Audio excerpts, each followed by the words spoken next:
I think amateur drivers quite often they're driving on their personal limit, makes them a little bit dangerous on track.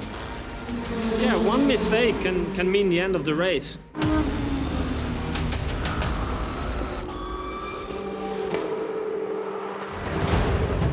The total 24 hours of Spa is a massive event.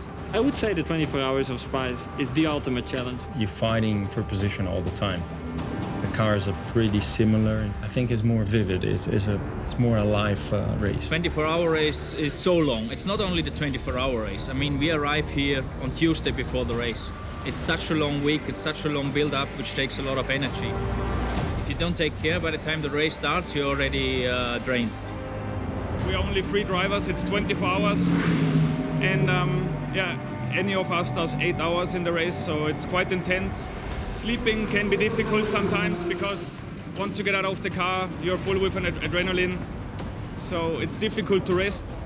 I'm not that young anymore, but I've been doing this for such a long time, so the body, it's used to. So, but it's not going to be easy. Spa, I think, it could be very challenging on the physical side.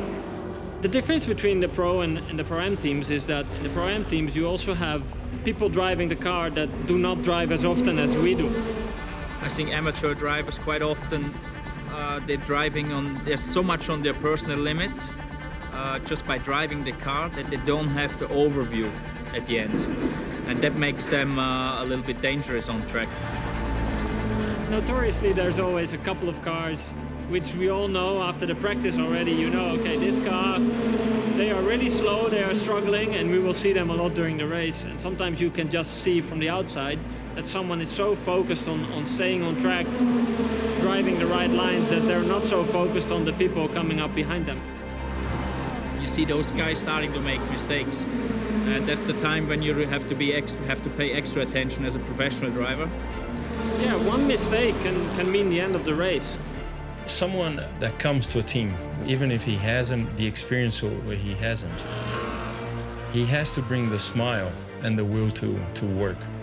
If you come after 19 years of Formula One and just say, look, I just drive cars that have this setup, I think you would be so silly. In motorsport, it's a single sport, so you don't have all the other categories, you're by yourself. You treat it, the first enemy is your teammate. So you have to beat your teammate to be the #1 driver. Pace is still good at distance. But endurance racing, especially 24-hour race, you need to open up your mind a little bit, share information, talk to your teammates, help each other out. It's a different mentality altogether. You gotta, everything that more or less you keep it for yourself whenever you're driving on a short distance race. This one you have to make up for anything that you might think, especially because you get out of the car and you help the other driver getting onto the seat and doing stuff. So it's a team effort.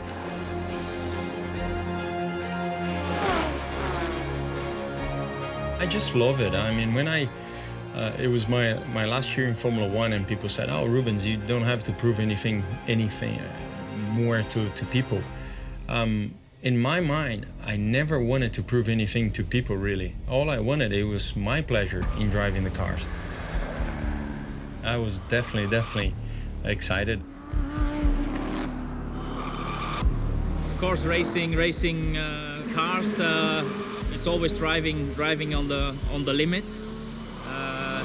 I guess you have to love it to be a little bit on the edge, risk a little bit in life.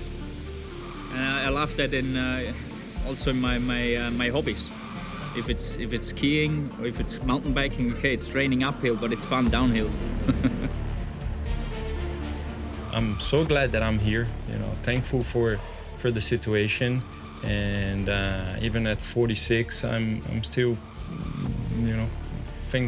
new things are driving me mad in a good sense.